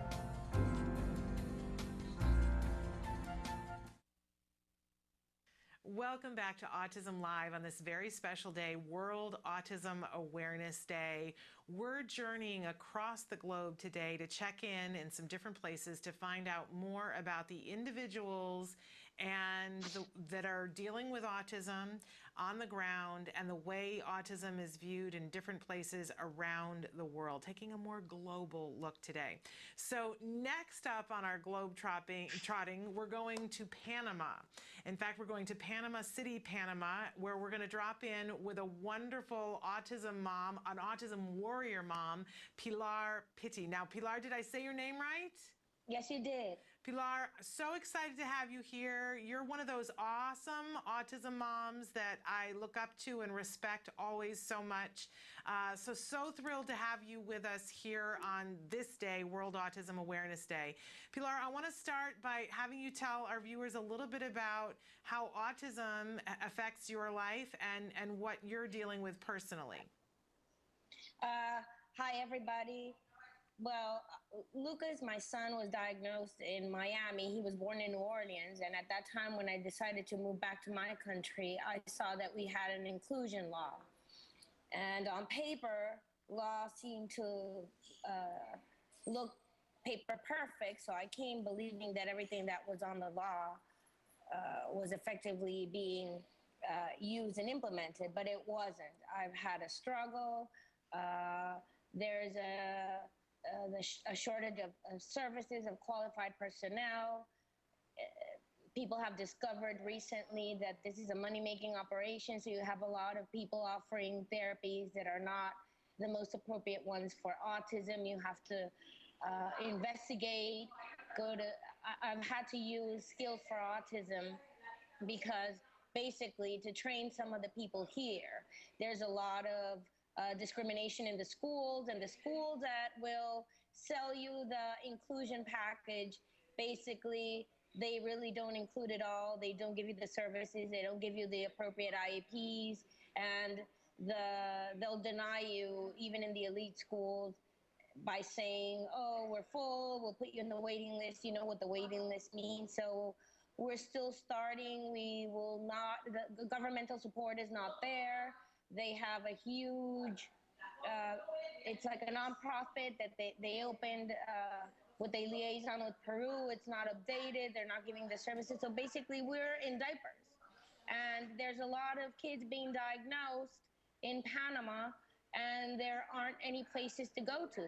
And it's a shame. And basically, I would recommend to anybody from Panama that's watching, that is here to go get the services online that you can in order to train yourself to be able to help your child, because otherwise you're not going to go anywhere. And there's a lot of people, foreigners like my friend that moved here to live here, and now she has to leave this country because she didn't find the services. So well, it's we're behind. I love your description of that it's like a country that's in diapers, but I know that with warrior moms like you, that's all starting to shift. How old is your son now, Pilar? He's 9. He speaks English, Spanish, and a little bit of German now. His services were, he started talking with ABA. He had received a year of speech, and he went from nonverbal to echolalia to scripting only. And then after the second session of ABA, he asked me, he said, want cookie. And from there on, he started talking. So the ABA for me was awesome. I know there are a lot of parents who don't believe in ABA, but for me, ABA has gotten him to the point where he is now totally independent from me. He can do things on his own, and he inquires. He has an inquisitive mind, and we wouldn't have reached there if we wouldn't have done the ABA. Well, I think that's wonderful. And we should note for people who think, who are looking at your location and thinking, where on earth is she? Because you're a very busy autism mom, you are at your karate. We asked you if you could Skype with us, and you said yes, but I have to take my child to karate. So you are at karate right now. That's what I call multitasking. I love it. And those are the kids that we're hearing in the background. And you stay very active. Is karate like the main thing that your son does outside of school, or does he have other activities as well? My son is currently being homeschooled because I've had to remove him from all the schools. Right now, we're going to try the only school I believe in, which is called Coronado International, because the principal who went to school with me, Giralis de Leon, has a lot of morals and dedication to help my child. But for now, I enrolled him in Taekwondo. The neurologist, which was Tuchman, had recommended when he was 3 martial arts, but Lucas has a very strong temper, and I didn't register him until now when he's emotionally a little bit more mature and he's doing it better. We've only been here for a month and a half, and the owner of the place gave me special classes without charging me additional money for it, with a special teacher to be able to teach him and his sister and another friend the moves before they incorporate them in the group so he's not that lost. Love it. That's what true inclusion looks like. Well, Pilar, we salute you for everything that you're doing for your child and for all of the other children in Panama. We hope that one of the things that we have begun announcing, I know you watch the show, and on the show we talk a lot about IBT, the Institute for Behavioral Training, that does those online trainings that are so remarkable. And for the month of April, they are giving away all of the trainings in the parent training modules for free.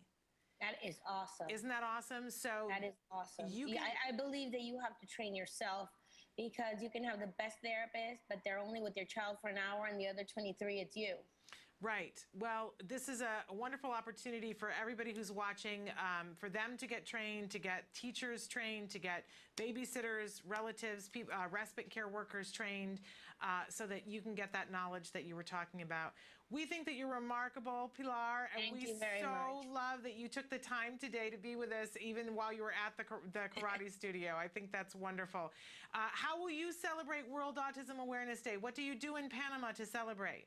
Everybody dresses in blue, but these people that dress in blue do nothing for your child. So I always try to talk to my son. He knows his condition, and we talk about it. And my daughter knows that it's coming on April 2nd, so she tells him it's his day, and we'll just go out for a cupcake and do it quietly, because I don't believe in participating in the hypocrisy of dressing in blue and then you're not going to do anything for any of these kids.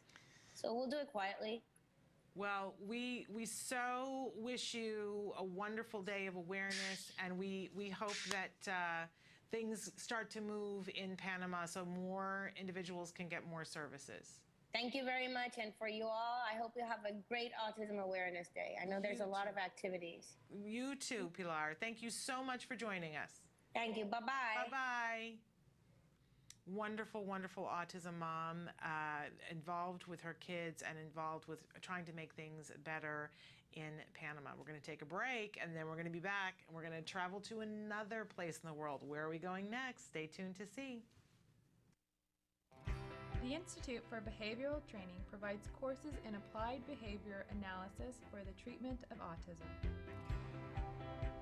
Access IBT e-learning videos on the move and learn at your own pace.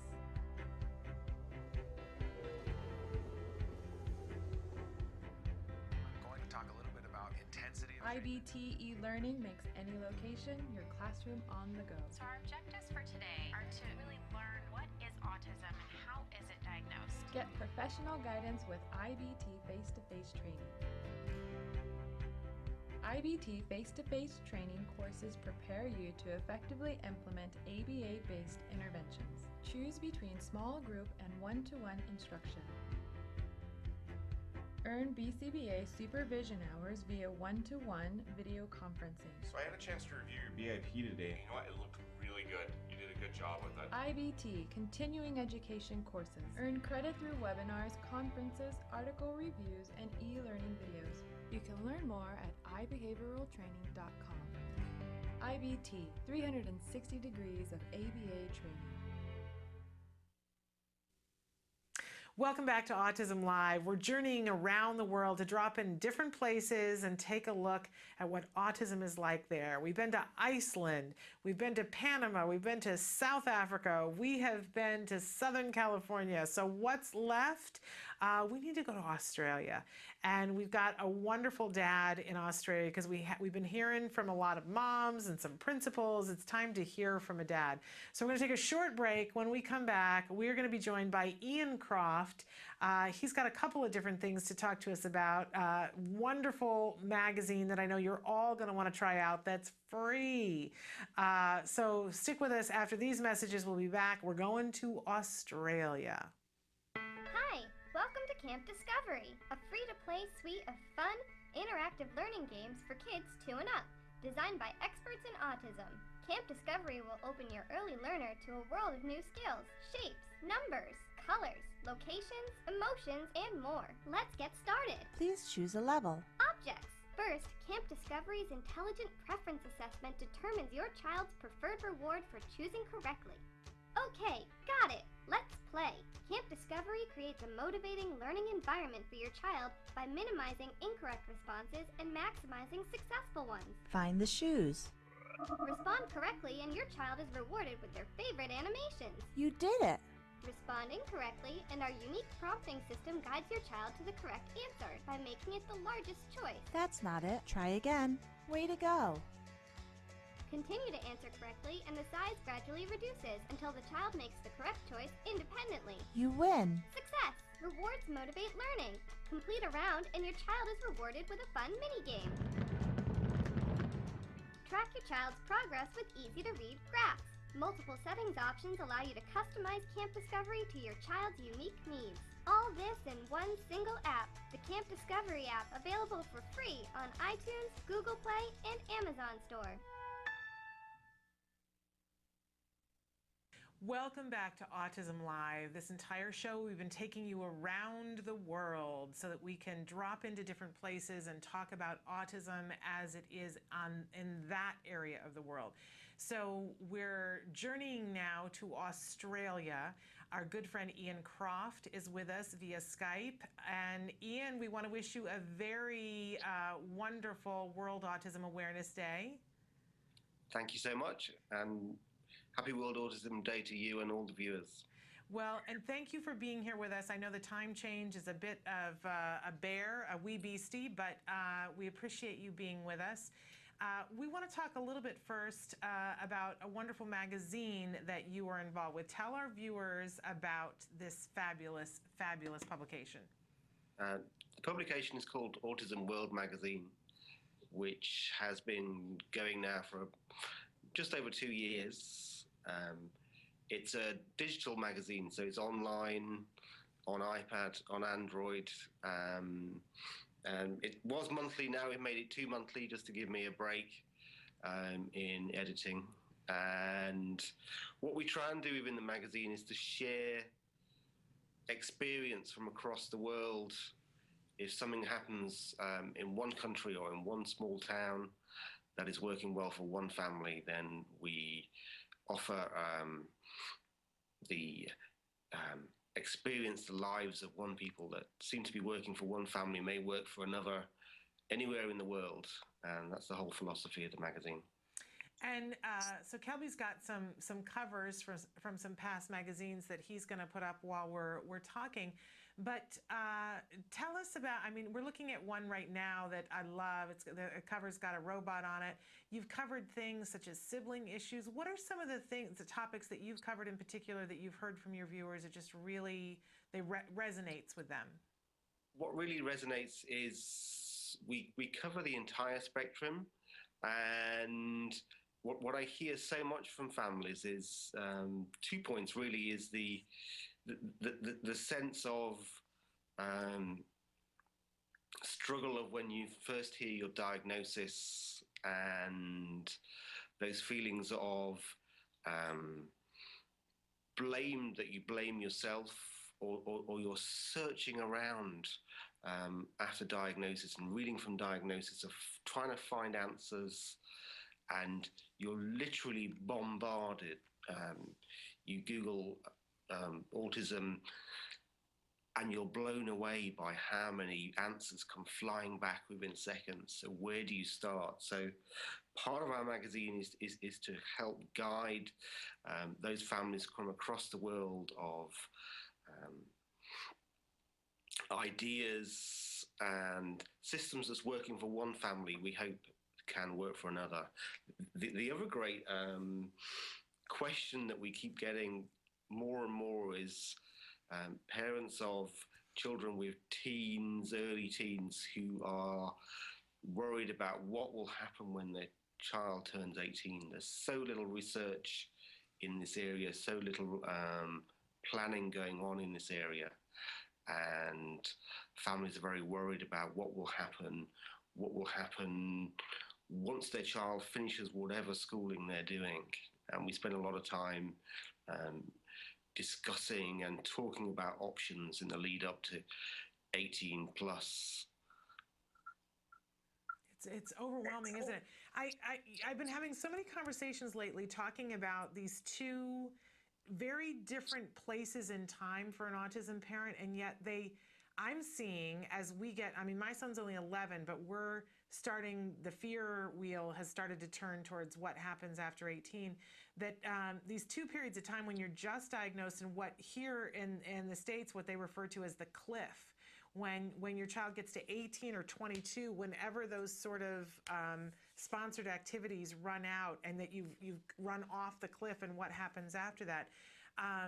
They would seem like they don't have all that much to do with each other, but I'm seeing that the fear and the overwhelm at both those periods of time is very related for me. Do you find that's true from your readers?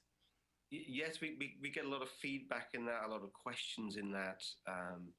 Every parent I ever talk with always talks about, and I think it's interesting the word cliff that you use, that they in effect fall off the cliff at the point of diagnosis, and when the big A word is given to them by whoever's given the diagnosis, and in effect you're told to just go out, that's it, it's all over, when it's not.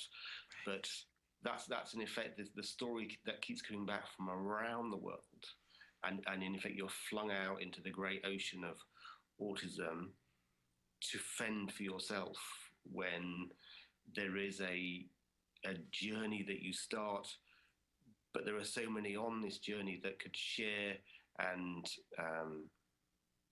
help you in some way along your autism journey, because they've traveled it or because they're on that journey. And then for those that are 18 or approaching 18, there is just so little. I'm presently working with a family who live close to me here in Australia, where their son is 18, he's gone into year 13 at school, so he gets an extra year at school.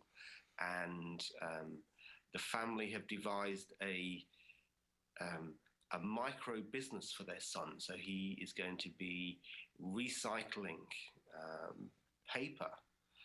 Wow. And he'll learn to do this all the way through his final year in school. The school will assist him in learning to do that. And his mum has been developing products made from recycled paper. The first one was briquettes for barbecues that her son can make. Her son's favourite film was Wall-E, the recycling robot. So right. He has an understanding through that film of what he's doing. It's something that he gets, and through this next year in transition from leaving school to, in effect, starting out in the big wide world, he'll have a business from home that will be supported all through this final year, so he gets into the routine of using his recycling press 3 times a week to recycle his paper. So he'll collect his paper, recycle his paper, and then make products from that. And this is something that he can do, he understands, he has a certain passion towards, but also it could well be a small business for him that may expand into others that he knows, and others with differing abilities in his neighborhood will come on board. Well, so inspirational. And, you know, I think it's one of the things that we've talked about is that how much jobs are needed on every front, and yet it has to be specific of tailoring something that is of interest to somebody and something that they have an affinity and a talent for. How wonderful that his family is able to do that. I wondered, Ian, if you could tell our viewers how they can get Autism World Magazine and what the process is to be able to get that digital publication. Yep. We try to make it as simple as possible to read, to access on whatever medium you have. So if you have an iPad, if you have an Android, an iPhone, even if you're just online, there are so many ways that we've put the publication together so you can read it. The easiest system and the easiest name just to give you is autismworldmagazine.com, autismworldmagazine.com, and from there you'll have options to download our app for iPad or iPhone, and almost 17,000 people around the world have done that. From within the app, you can then access the magazine for free via your iPad or iPhone. The same with Android. It's also digitally online. Again, it's all linked through that autismworldmagazine.com site that you can either access or download onto any computer system anywhere in the world. We also have email lists, so we can also email the magazine to you. It's shared on Facebook, it's embedded into sites, and it's all free. We believe that sharing information, sharing best practice, all those small little fixes that work anywhere in the world, then we should share that information freely to all that want it, wherever they are. And it's a beautiful publication. It's got gorgeous pictures and wonderful content that I think anyone would find interesting and exciting to read. So we really want to encourage people to check out the magazine. Now we're going to take a short break, and then we're going to come back and talk with Ian some more about some stuff that's going on in West Australia, what the state of autism is, and something that he's been involved with that hopefully is going to make a big change in supporting families there. So stick with us. We're going to be back with more after these messages.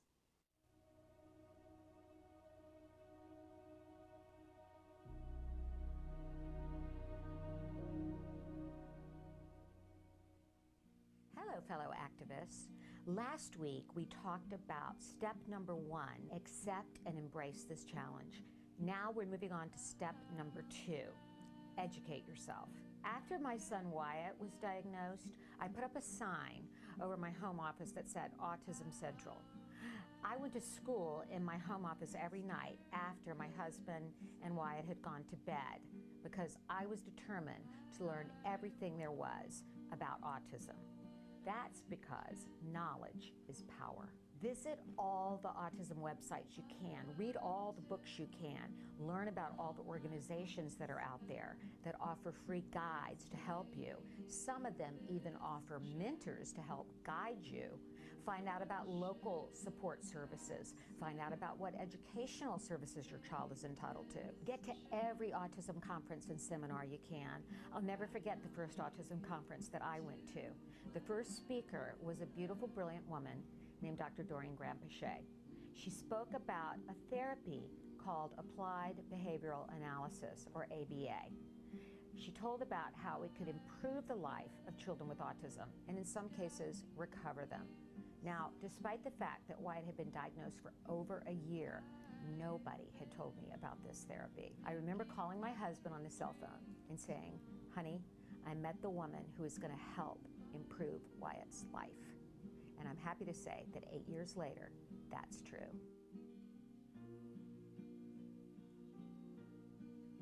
Are you feeling a little overwhelmed by all the information that's out there? Well, you're not alone. But try different approaches for your child. Trust your gut. Just 40 short years ago, mothers were told if their child had autism that they would have to be institutionalized, and in some cases, they were actually blamed for their child's autism for failing to bond with the child. That was called refrigerator mother syndrome. Well, thank goodness times have changed. So until next time, learn everything you can about autism and keep the faith. Welcome back to Autism Live on this wonderful World Autism Awareness Day. We have been traveling around the world. Right now we're talking with Iain Croft in Australia, and we've been talking about the wonderful Autism World Magazine that we hope you'll check out. But Iain also has been involved with something recently in Western Australia that I find quite inspirational. Iain, tell us about the new Autism Parent Handbook that you've been involved with. I was basically a year ago approached by a mum whose daughter was on the spectrum, who said to me, I want to write a handbook to be able to share with my local area across Perth, across Western Australia, that in effect is a guide for newly diagnosed families so that they don't spend months and months on the computer in the library trying to read everything they can find, trying to understand where they go on the journey from diagnosis. And so together we've worked drawing together all the different services and support across our region. Western Australia is about 1 million square miles in area, landmass, with a lot of people living in the Perth metro suburb, but also people living out in rural, regional spots in very remote areas. And what's the prevalence there, Iain? I'm sorry to interrupt, but what's the prevalence right now? Do you guys have numbers of how many individuals, what percentage have autism? With these things, everyone quotes the US. Okay. So it seems comparable to what we have? Say again, sorry? So it seems comparable to what we have going on in the US? It seems like the rate is about what we have? Yes. Okay. And so in every 2 classes at least, there's one child on the autism spectrum in the schooling system. So the numbers are very comparable. The challenges and journey is exactly the same and equally multiplied if you're in a rural, remote area that trying to find where you start your journey, where you go, and in fact, where you go from here is what we've tried to draw together in this book. So we've pulled together all the support groups, all the services across this 1 million square mile area of, in fact, it's basically half of Australia, Western Australia. And what we try to do is to pull together in as informative and useful way for families and newly diagnosed families especially within one 32-page handbook. With just today, the second edition has been launched today on World Autism Day. There are 10,000 copies that will be sent out across the whole of the state. They'll be given to those pediatricians and psychologists who are making the diagnosis. So when a family from now on in this region is told your child has autism, you're on the autism spectrum, whatever way they're told, they'll be given this book straight away as one of their first pieces of information, their pack. So typically, as the lady Hayley Brandis, who I wrote this with, said when she first started many years ago, she spent 6 months a year just trying to locate in our region what she could find, what was going on, where could she get help for this, that, and the other, where could she get funding help, support help, respite help. And she spent many, many months searching for this information, which should be readily available. And that took her away from helping and supporting her child and her family. So what we try to do is draw all this together into the one guidebook. It's full of numbers, full of information, full of little tidbits and support, and will save families months and months of work and research, because we know where the systems are, we know where the support groups are, we understand the funding, we understand the support groups across our entire state. And we've made that as easily and readily and freely available as possible. So the handbook will be given away free at diagnosis. It will be given to all those on all the various lists with various agencies. It will be sent to every school, we hope, across the state, thousands and thousands of schools. And last November, we printed 5,000 in our first edition, 5,000 copies, and we gave them away in 2 weeks. So we got a grant for 10,000.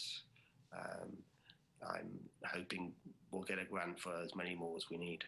Well, it's a lovely bit of work, and I know that it will be so appreciated, and what a wonderful thing to do to make available in that moment the document that's really going to help connect people to services, to resources, to information.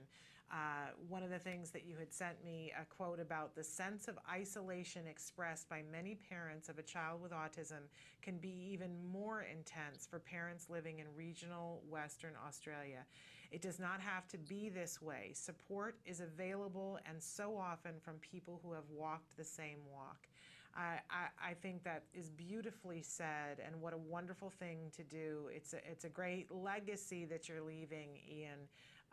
Really remarkable for those families, and I'm sure it will be greatly appreciated. And I hope you do get a grant to have even more printed. I know it's the middle of the night there, and the rest of your family is trying to sleep. So I'm going to let you go. But just one final thought: what will your family be doing on World Autism Awareness Day to commemorate this day? There's a very special conference here in Perth, Australia, today where we're launching the book, and that will be the highlight of our day. And it's also the last day of school before a holiday for my children. So as usual during the school holidays, we put a tent up in the garden, and my 2 children and I sleep in a tent in the garden for at least a week.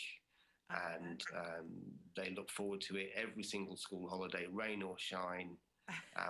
We'll spend at least a week in the garden starting from today. I love it. I love it. Well, I hope you have the exact kind of weather that you want, whatever that is, to spend the week in the garden. Ian, please give my love to your entire family and to your lovely puppy dog, who was so well behaved during this interview and did not make an appearance, although we would have loved seeing him. And we wish you a fabulous Autism Awareness Month and a wonderful World Autism Awareness Day. Thank you so much for being with us. Thank you so much, and thank you for being out there. Well, we appreciate you for being there too. Bye-bye for now. Thank you. All right, we are, what a wonderful, wonderful contribution that he is making to our wonderful community. Please make sure that you check out Autism World Magazine. You can go to autismworldmagazine.com to check that out. We're going to take a short break, and we're going to be back with more Autism Live on this World Autism Awareness Day. Stick with us.